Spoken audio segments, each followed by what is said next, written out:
BigHerc916, positivity, motivation, never settle for average. You know how we do it over here.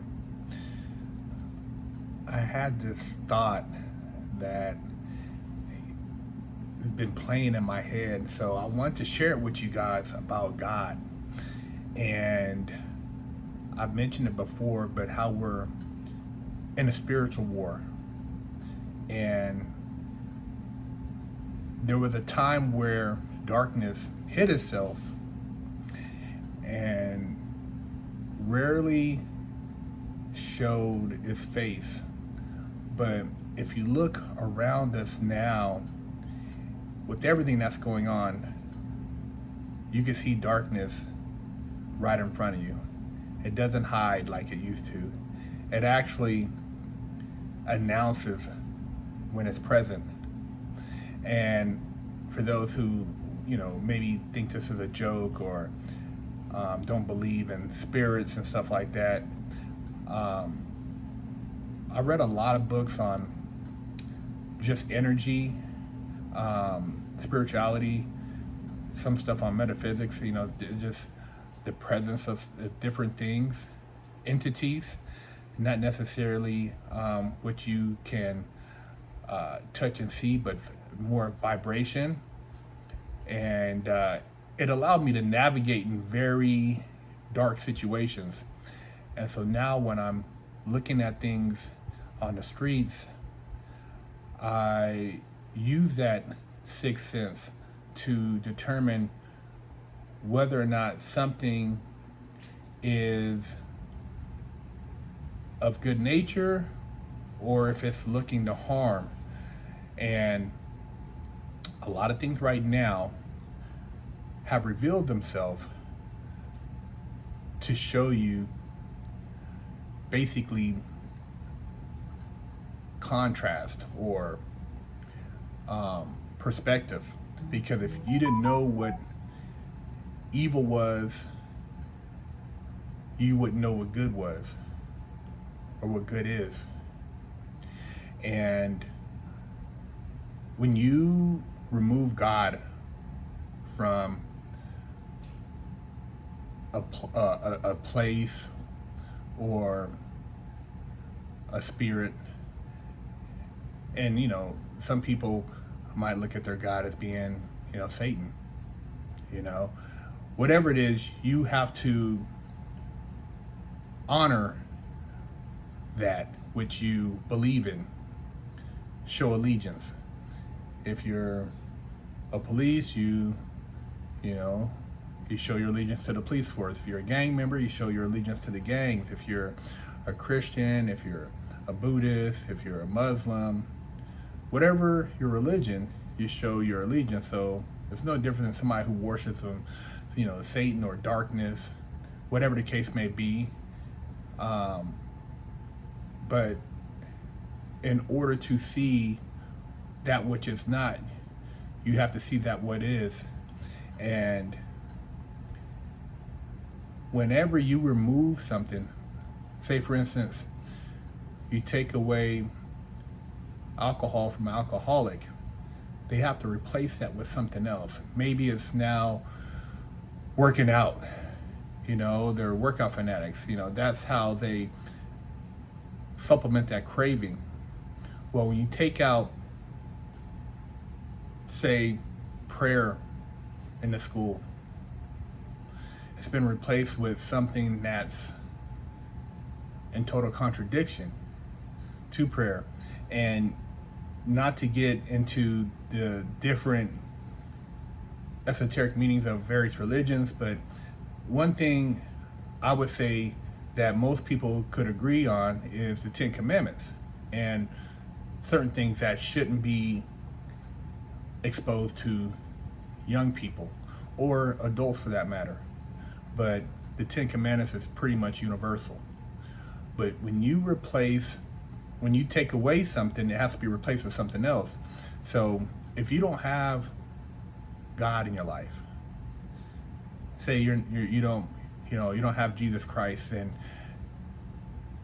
you maybe have whatever feelings towards that. Well, what did you replace that with? Some people replace it with pornography. Some people replace it with drugs. Some people replace it with violence.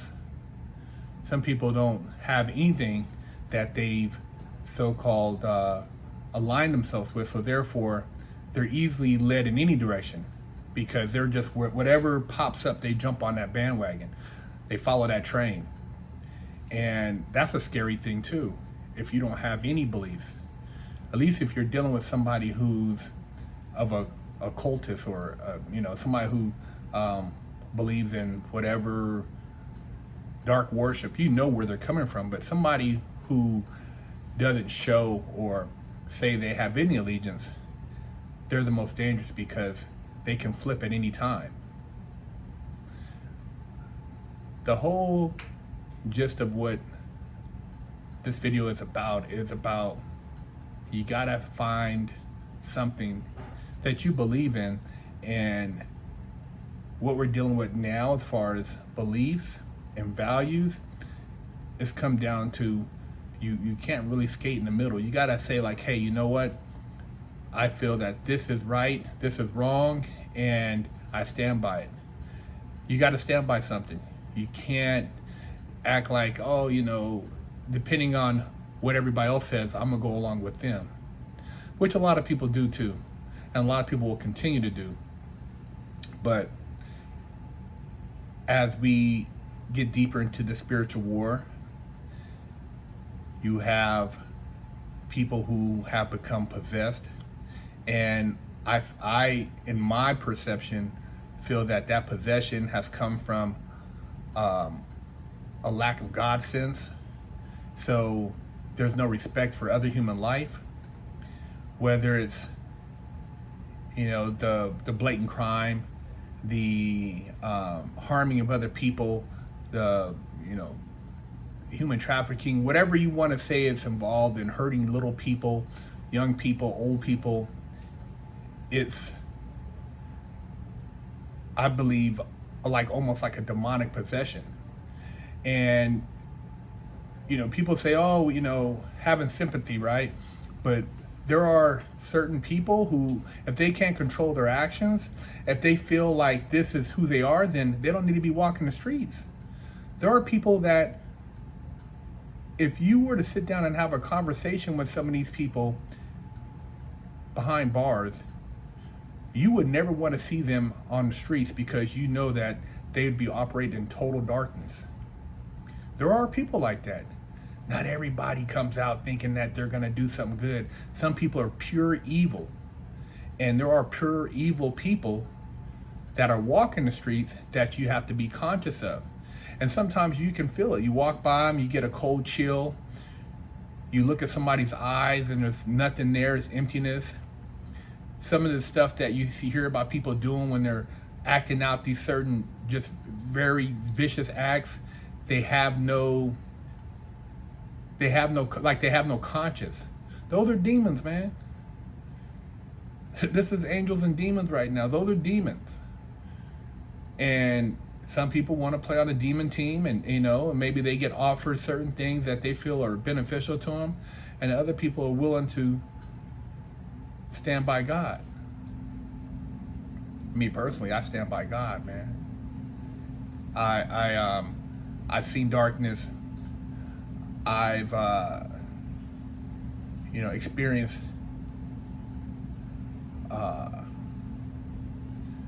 mental challenges which affected my ability to think rationally, where I did some things and committed some things that I wouldn't advocate to anybody else. But now, as a man of God and trying to save lives, I want to share certain things, so hopefully I can wake some of these people who have God within them that's dormant. It can break out of the shell, and they can shake off this possession, because there is a lot of demonic possessions right now. It's almost like a portal's been open, and these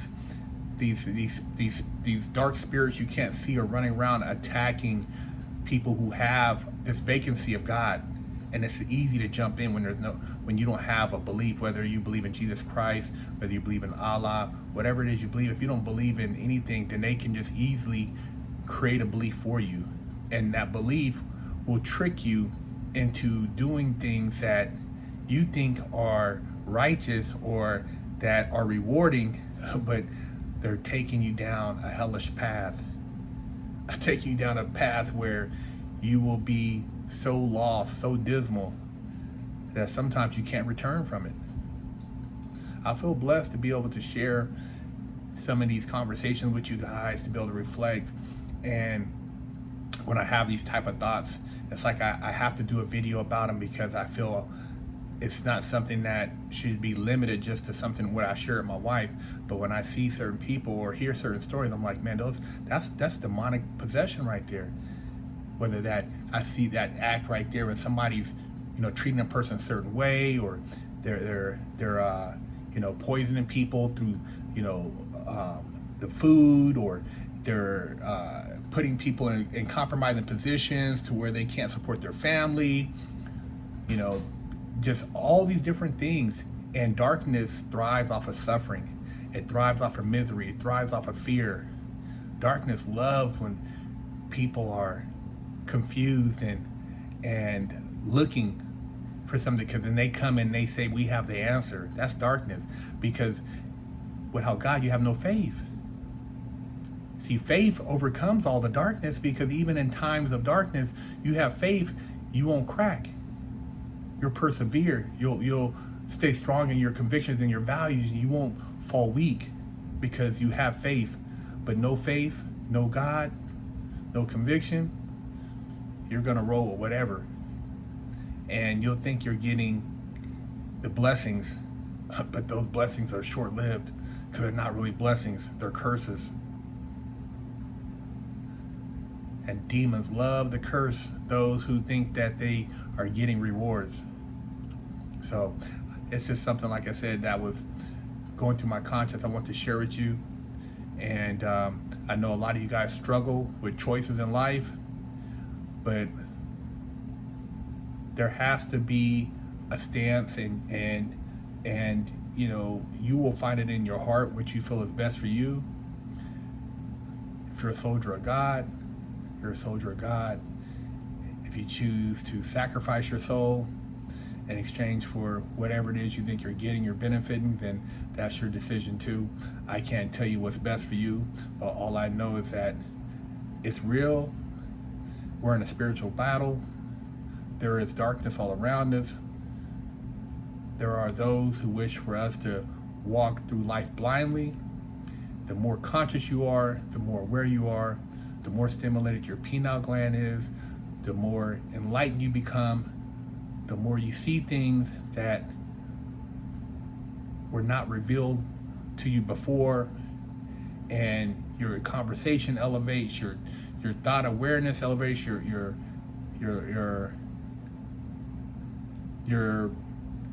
value for life changes.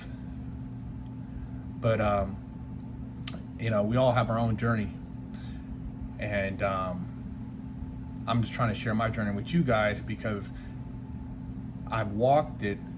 Therefore, I speak from first-hand perspective. I don't make up stuff or talk about things that I haven't lived or seen or been around. I talk from first-hand perspective, and I just want to see people do better, see people win, and we got to get back to having God in our life.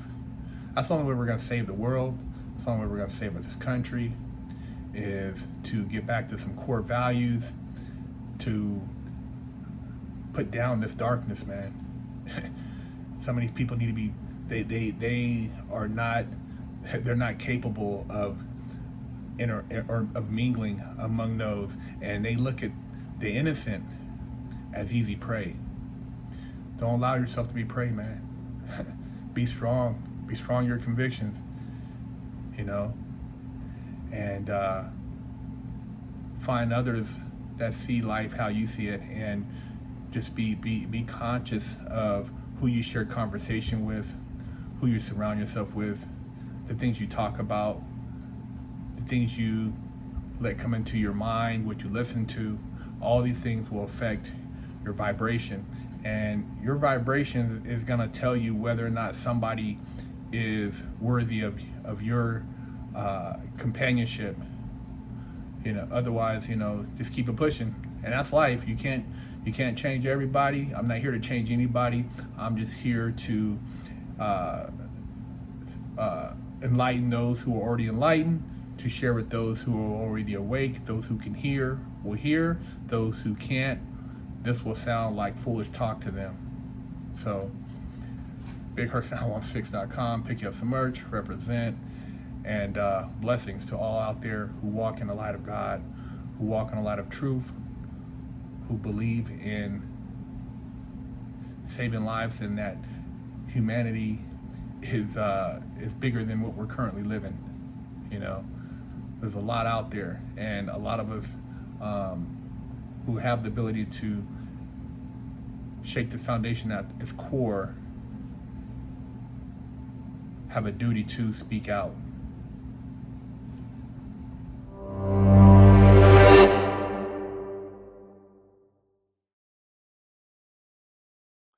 I didn't start off as a bad kid. Officially, I only got one real spanking my entire life. My mom did the best a 14-year-old could do, raising me with love and instilling values that will last a lifetime. I was a straight A student and lived to make her happy. So how did I go astray? A horrible stepdad that stole my self-worth and invoked fear turned me into a person that I struggled to overcome. From skateboarding to selling drugs, gang banging in juvenile hall, I got caught the same way many young promising men get caught up. I struggled to find my identity, getting mixed up in shootouts, crime, and the adult entertainment industry. This roller coaster continued as I juggled college, hustling, and Hollywood, eventually catching a federal bank robbery case. I found redemption in prison while serving a 120-month federal sentence and came out a man on a mission. I became a social media influencer with over 500 million views on YouTube and a life coach mentoring people all over the world. This is my journey against all odds.